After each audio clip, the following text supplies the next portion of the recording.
이르시되 실로암 못에 가서 씻으라 하시니, 실로암은 번역하면 보냄을 받았다는 뜻이라. 이에 가서 씻고 밝은 눈으로 왔더라. 예수님께서 날 때부터 맹인이었던 사람을 고치신 유명한 사건입니다. 예수님이 그를 고치신 방법이 매우 특이합니다. 땅에 침을 뱉어 진흙을 이겨 맹인의 눈에 붙였습니다. 그리고 실로암 못에 가서 씻으라고 하였습니다. 이 사람이 물어 실로암을 찾았겠지요. 그리고 한 번도 떠보지 못하던 눈을 떴습니다. 실로암은 우리에게 매우 친숙한 이름입니다. 실로암 병원, 실로암 안과가 전국에 수십 개입니다. 윤항기가 불러서 유명한 어두운 밤에 캄캄한 밤에 새벽을 찾아 떠난다. 이 노래도 유명하지요. 실로암 못에 대하여 잠시 설명드리겠습니다. 실로암 못은 예루살렘 동남쪽에 있는 작은 못으로서 길이 17.4m, 너비 5.4m, 깊이가 5.7m 정도 되는데 물을 모아두기 위하여 만든 돌로 된 인공 수조입니다. 실로암 못을 만든 사람은 예수님 오시기 전 약 700년 전쯤 유다를 통치하던 히스기야 왕입니다. 물이 귀한 예루살렘 성으로 물을 끌어들이기 위하여 성 밖에 있는 샘으로부터 지하 터널을 뚫어 물길을 만들고 그 끝에 실로암 못을 만든 것입니다. 그 지하 터널, 히스기야 터널인데요. 땅속 50m에 뚫었는데 높이가 1.2 내지 2m, 폭이 0.6m, 사람 하나 다닐만 하죠. 길이는 533m에 달합니다. 당시로서는 정말 위대한 토목공사였지요. 실로암이라는 말의 뜻은 보냄을 받았다라는 뜻입니다.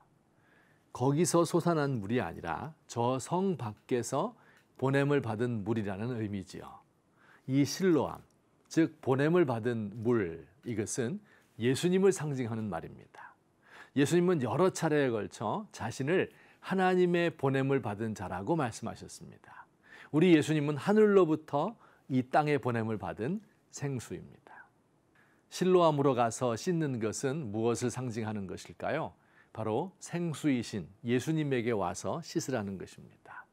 진흙으로 토기를 구운 후 묻어있는 먼지를 씻어버리는 것을 연상하면 되겠습니다. 혹은 나무 인형을 만들고 묻어있는 나무 쪼가리와 톱밥 등을 털어버리는 것과 같고요. 아이를 낳은 후 아이에게 묻어있는 엄마 뱃속의 이물질들을 수건으로 닦는 것과 같습니다. 실로암 못이 상징하는 예수님에게 와서 새롭게 태어나는 것을 축하하자는 의미입니다. 그런데 실로암 못에는 한 가지 특징이 있습니다.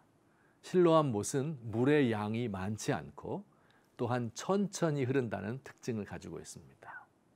실로암은 하나님의 도우심을 상징하는 말인데 그 물이 너무 천천히 흐르는 것 같아서 보잘것없어 보이기까지 합니다. 여러분, 그런데 이게 바로 예수님의 도우심의 특징입니다. 예수님은 군대를 끌고 강하고 화려한 왕으로 이 땅에 오신 것이 아니라 종의 모습으로 이 땅에 오셨습니다. 그는 유순하고 겸비한 분으로서 상한 갈대를 꺾지 않고 꺼져가는 심지를 끄지 않는 분입니다. 예수님의 도우심은 천천히 흐르는 실로암 물과 같습니다. 우리가 골방에 들어가서 문을 닫고 하나님의 이름을 조용히 부르며 탄식하며 눈물 흘릴 때 세미한 음성으로 우리에게 다가오십니다. 진정한 평화가 어떻게 옵니까? 평화를 위한다고 하면서 군비를 증강시키는 방법으로 평화가 오지 않습니다. 큰 소리 쳐서 상대방을 제압할 때 오지 않습니다. 고요히 홀로 앉아 기도할 때 하나님께서 우리 마음 깊은 곳에 평화를 주십니다. 대중에게 알려져 많은 사람들로부터 칭송을 받는 것이 아니라 가까운 사람들과 조용히 사랑을 나누는 것이 진짜 기쁨입니다. 이루지 못할 큰 일을 오만하게 추구하는 것이 아니라 마치 젖된 아이가 엄마 품에서 만족을 얻는 것처럼 고요히 주를 의지하는 것입니다. 하나님, 우리 조국의 교회들이 천천히 흐르는 실로암 물과 같은 예수님께로 오면 좋겠습니다. 멀어버린 두 눈을 뜨기 위하여 눈에 진흙을 잔뜩 바른 채 더듬거리며 실로암 못을 찾아 헤매던 맹인처럼 주님을 찾아 만나기 원합니다. 예수님 만나 씻고 밝은 눈을 되찾고 진정한 행복과 평화를 누리기 원합니다.